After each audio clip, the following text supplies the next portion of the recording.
Which mother of famous historical world leader died because of unfortunate footwear? Which 19th century fashion item was problematically flammable? Find out all that and more as we reveal some of the deadliest clothing of all time. The Victorians had a complicated relationship with arsenic. They knew that it was deadly. Great Britain even passed 2 different bills that restricted how much arsenic one individual could obtain. But in a key oversight, that legislation didn't account for industrial use. Some people who made artificial flowers were at risk of ingesting arsenic-laced powder that was used as the pigment for the fake leaves. And in 1861, flower maker Matilda Shearer died painfully after ingesting too much over the course of her short career. As recounted by the Paris Review, it all really started in 1775 when chemist Carl William Scheele mixed sodium carbonate, arsenious oxide, and copper sulfate. The solution produced a bright green dye, eventually known as Scheele's green, but proved to be both irresistible and deadly. Wearers of the dye could gaze in horror upon skin ulcerations while also wondering if they were poisoning their fellow partygoers.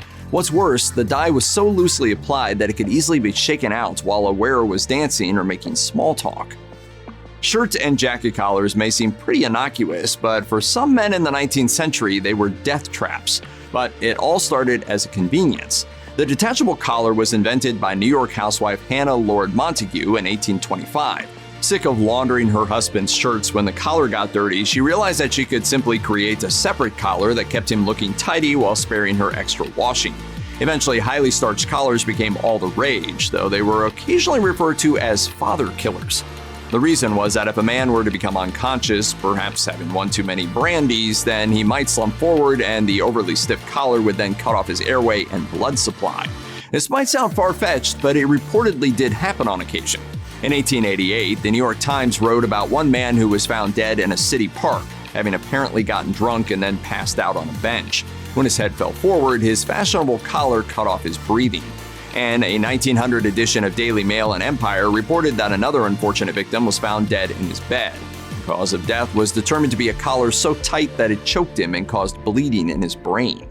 You don't mind if I borrow your neck for a moment, do you? Silk is expensive, but in the early decades of the 20th century, advancements in chemistry made it possible for people to enjoy all the luxury of silk without the high price point. But for the people manufacturing this other fabric, the price of fashion may have been a bit too high. The fabric in question was viscose, a subtype of rayon, which is itself a synthetic material that must be made in a factory-type setting. It was initially hailed as a wonder product thanks to its many applications, but workers who produced it were exposed to carbon disulfide. This toxic substance resulted in significant mental health disturbances, to the point that some workers had to be physically restrained from jumping out of second-story windows after exposure warped their minds. Even if someone could detox from the carbon disulfide, they weren't necessarily in the clear, as even the seemingly lucky survivors were more likely to develop Parkinson's disease later in life. Meanwhile, the people who wore viscose or rayon clothing experienced no known side effects at all. If you've ever worn high heels out for a night on the town, then you know that these fashionable shoes can sometimes present a bit of a gamble. The higher the heel, the more likely you are to take a nasty tumble. But could it be so dangerous that it can actually kill you? That's apparently what happened to a late 19th and early 20th century socialite named Jenny Jerome. In 1874, she married Lord Randolph Churchill, thereby becoming Lady Churchill, and she would eventually become the mother of future Prime Minister Winston Churchill. Jenny lived a rather dramatic life, serving as a nurse during wartime, acting as a writer and editor, and navigating the intense and sometimes cutthroat world of British high society. But it all came to an end in June 1921 when at the age of 67 she was rushing down the stairs at a friend's manor. Her high-heeled shoes caused her to slip and break an ankle. Even worse, the fracture became infected to the point that her leg had to be amputated. But that still wasn't enough, as that leg's artery eventually began to hemorrhage and she died later that month. Skirt length has seemingly been a never-ending topic of discussion over the years. If you went to Catholic school, for example, you're surely scarred by memories of nuns whipping out their rulers. Any of the teachers or the nuns would be able to say, get on your knees, and if your skirt didn't touch the pop can, you got a detention. But there was once a time when skirts were considered too long, and not just because they weren't on trend. Instead, the problem was that trailing skirts were bringing death and disease into the home. During Victorian times, more and more people began to accept the legitimacy of germ theory. Yet urban sanitation was still catching up to this realization, so streets across the globe remained a bit of a dangerous petri dish. Thus, a particularly cringeworthy sight was a woman with a long skirt dragging through all of that diseased muck and then returning home to her unwitting family. By 1900, many people believed that deadly diseases like influenza or typhus could be brought into the home via these skirts. Some women even reportedly resorted to devices meant to hitch up their skirts while they walked about. To be fair to the fashionistas, it wasn't just the ladies who were carrying disease. As detailed by the book Fashion Victims, The Dangers of Dress Past and Present, garments made in many contexts, from bespoke to ready-made, could bear disease-carrying bugs if the workshop it came from was contaminated. Lest you think that the Regency and Victoria era had a lock on deadly fashion trends, just take a look a little closer to home at the 1990s and early 2000s. If you were old enough at the time, you may have sported a pair of fashionably sandblasted jeans, but you probably didn't realize that those jeans that are now tossed away in a dark corner of a forgotten closet came with a deadly cost. That's because sandblasting can seriously afflict workers with a disease known as silicosis. Manual sandblasting requires an air compressor, a hose, and sand, which means that fine silica dust often floats around workers. Without protective equipment, which can be in short supply in poorly regulated factories, workers inhale the dust. After a while, they can suffer irreversible effects like shortness of breath, weakness, and persistent coughing. Some even become permanently disabled. In the worst cases, silicosis can be fatal. It's been a documented problem in places like Bangladesh, Turkey, and China, where Al Jazeera reported on poorly ventilated workspaces producing jeans for brands like American Eagle and Hollister. For well-to-do people during the Victorian era, when fashion was extreme and regulations were erratic or downright non-existent, mourning wasn't just a time for grief. It was also a time to be fashionable.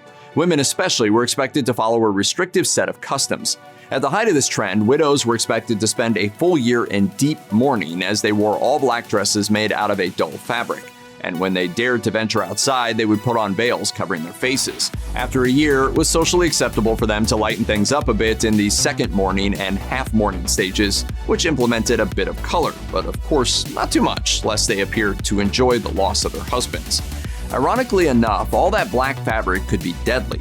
Early synthetic black dyes included the likes of benzene, arsenic, chromium, and other toxic chemicals. Wearers sometimes suffered skin irritation and damage to their respiratory system, as well as digestion issues. And as some doctors argued, wearing too much of this fabric could even potentially lead to death. Ballet dancers today have to deal with some serious bodily consequences for their art, from pressures to maintain a certain weight to the toe-crushing forces demanded by pointe shoes. But you probably won't see a modern ballerina going up in flames anytime soon.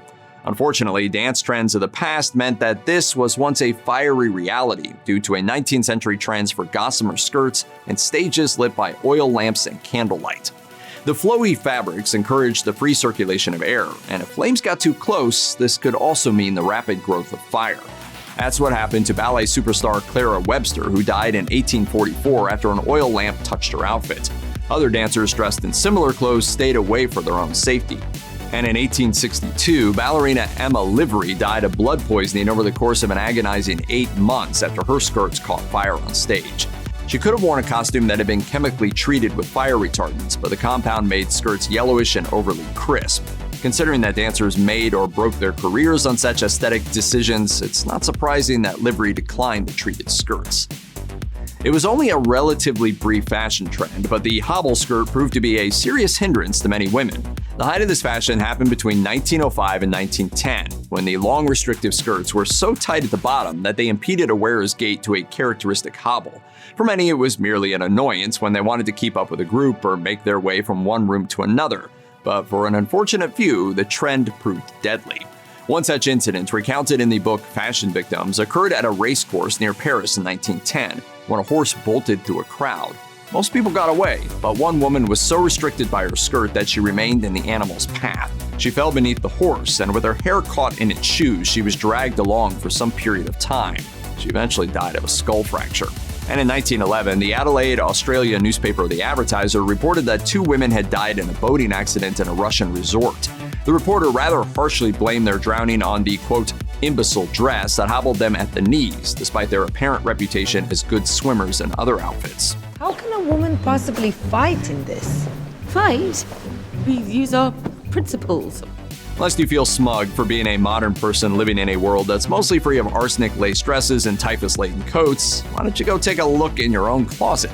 perhaps you've got some ready-made strangulation hazards waiting there for you, whether it's a fashion scarf or your go-to necktie for formal occasions. These may seem like innocuous accessories, but try telling that to someone like dancer Isadora Duncan. Except you can't, because Duncan died in a 1927 car accident when her long trailing scarf became entangled around the open axle of a car. When the automobile began rolling, she was violently pulled from the car by her neck and died within seconds. Neckties also have a bit of a deadly history. In 1934, the New York Times reported on the death of a company manager whose cravat was caught in a machine.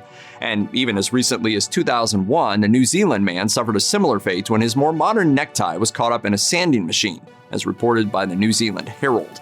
So keep all this in mind the next time you get dressed, as the life you save could very well be your own. Check out one of our newest videos right here. Plus, even more grunge videos about your favorite stuff are coming soon. Subscribe to our YouTube channel and hit the bell so you don't miss a single one.